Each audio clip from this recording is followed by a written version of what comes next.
Mari kita meneruskan pelajaran kita di dalam Injil Yohanes. Sekarang Injil Yohanes pasal 18 ayat 13 dan 14.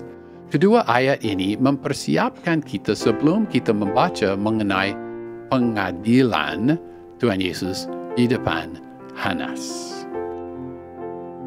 Tuhan Yesus dibawa kepada Hanas di dalam kedua ayat ini, tetapi sebelumnya peranan dari imam besar, Yunaninya Archierus, di dalam pasal ini dapat membingungkan kita jika kita tidak memahami sejarah itu.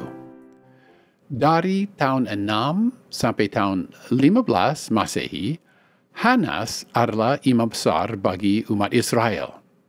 Pada tahun 15 Masehi, Valerius Gratus yang menjabat sebagai gubernur Yudea sebelum Pontius Pilatus menggantikan Anas, dan dengan demikian dia tidak taat pada pemahaman Yahudi bahwa imam besar menjabat sampai mati. Walaupun pemerintah Roma menarik Hanas dari jabatannya, dia masih punya pengaruh dan wibawa yang besar karena orang-orang Yahudi pada umumnya tidak mau menerima keputusan dan tindakan Valerius Gratus karena tindakan itu tidak sesuai dengan firman Allah, dan juga karena mereka membenci orang Roma karena mengganggu urusan mereka, lebih-lebih urusan agamawi mereka.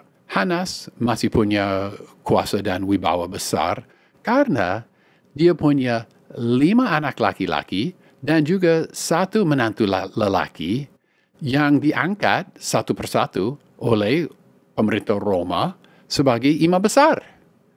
Dan ke-6 anak itu tunduk pada kuasa ayah mereka.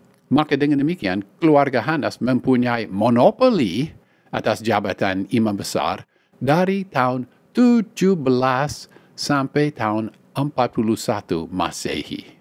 Maka pada waktu Injil Yohanes pasal 18 terjadi, ada 2 orang yang dianggap imam besar.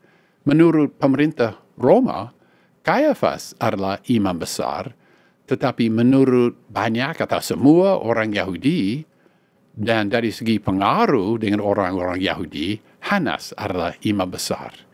Kita mengamati bahwa Kisah Para Rasul pasal 4 ayat 6 berkata bahwa Hanas adalah imam besar. Saya baca Kisah Para Rasul pasal 4 ayat 5 dan 6. Pada esokan harinya pemimpin-pemimpin dan tua-tua dan ahli-ahli Taurat berkumpul di Yerusalem. Dan imam besar Hanas dan Kayafas dan Yohanes dan Alexander dan semua yang termasuk keluarga imam besar. Ya, jadi bagi orang Roma termasuk Pilatus, Kayafas adalah imam besar. Tetapi bagi orang-orang Yahudi, itu hanya kompromi. Dan sebenarnya itu Hanas yang sesungguhnya adalah imam besar. Dengan demikian, dengan memahami sejarah itu, kita dapat memahami bahwa Kisah Para Rasul pasal 4 ayat 6 dan Yohanes pasal 18 ayat 13 tidak bersifat kontradiktif. Kayafas, dia imam besar. Hanas, dia imam besar. Tergantung apa menurut paham Roma atau menurut paham orang-orang Yahudi. Jadi dengan memahami latar belakang itu, ada hal-hal yang menjadi lebih jelas dalam firman ini. Injil Matius, Markus, dan Lukas tidak menyebut Hanas dalam konteks ini. Mereka hanya menceritakan pertemuan atau pengadilan dengan Kayafas, yang adalah imam besar menurut hukum-hukum dan pemerintah Roma. Para pembaca Injil Yohanes yang dari bangsa Israel, mereka tidak bingung mengenai jabatan imam besar. Hanas adalah imam besar yang disebut di dalam ayat 19.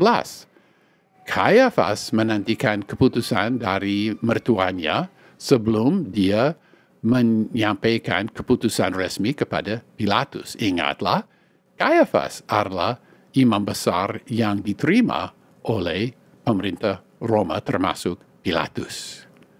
Pasal 18 ayat 13. Lalu mereka membawanya mula-mula kepada Hanas, karena Hanas adalah mertua Kayafas, yang pada masa itu menjadi imam besar. Yang pada masa itu menjadi imam besar. Ya, terjemahan baru berkata yang pada tahun itu menjadi imam besar. Ya, tetapi seperti kita melihat di dalam video mengenai Yohanes pasal 11 ayat 49 dan 50, kata heniautos biasanya berarti tahun, tetapi leksikon BDAG menjelaskan bahwa kata heniautos juga dapat berarti suatu masa yang lain daripada 1 tahun.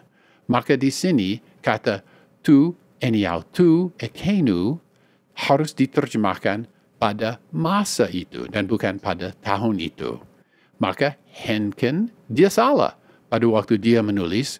Si narator nampaknya menganggap bahwa jabatan imam besar dipegang hanya untuk masa 1 tahun. Dan Borchert, penulis buku tafsiran Borchert, dia benar pada waktu dia berkata, pernyataan bahwa Kayafas adalah imam besar pada tahun itu tidak memberi kesan bahwa imam besar itu berganti setiap tahun. Ya, pertama-tama, Tuhan Yesus dibawa menghadapi Hanas. Dan hanya di dalam ayat 24, dia dibawa kepada Kayafas. Penjelasan Yohanes bahwa Hanas adalah ayah mertua dari Kayafas, yang adalah imam besar tahun itu atau masa itu, merupakan penjelasan singkat dan tepat mengenai hubungan antara Hanas dan Kayafas. Yohanes tidak menceritakan apa yang dikatakan oleh imam besar yang kecil, Kayafas, karena itu tidak menarik bagi para pembaca Injil Yohanes yang dari bangsa Yahudi. Mereka memahami bahwa itulah Hanas yang sebenarnya mengambil keputusan. Pasal 18 ayat 14. Dan Kayafaslah yang telah menasihatkan orang-orang Yahudi adalah lebih berguna jika satu orang mati untuk seluruh bangsa. Di sini, di dalam Injil Yohanes di sini, kita melihat salah satu penjelasan dari Rasul Yohanes yang menolong kita. Pernyataan yang bersifat ironis dari Kayafas yang diucapkan di dalam Injil Yohanes pasal 11 ayat 49 dan 50 diulangi di sini mungkin untuk menegaskan bahwa mereka, pemimpin-pemimpin Yahudi, maju pada sasaran mereka, dan pada saat yang sama Allah juga memajukan segala sesuatu pada sasarannya. Sasaran mereka adalah supaya mereka tidak kehilangan jabatan dan kuasa yang besar dan supaya mereka tidak dihancurkan. Tujuan sasaran Allah adalah supaya umatnya tidak binasa dalam neraka. Kedaulatan Allah nyata di sini. Ya, ringkasanlah. Kedua ayat ini mempersiapkan kita sebelum kita membaca mengenai pengadilan Tuhan Yesus di hadapan Hanas. Suatu peristiwa yang dapat membingungkan kita jika kita tidak memahami keadaan imam besar pada waktu itu.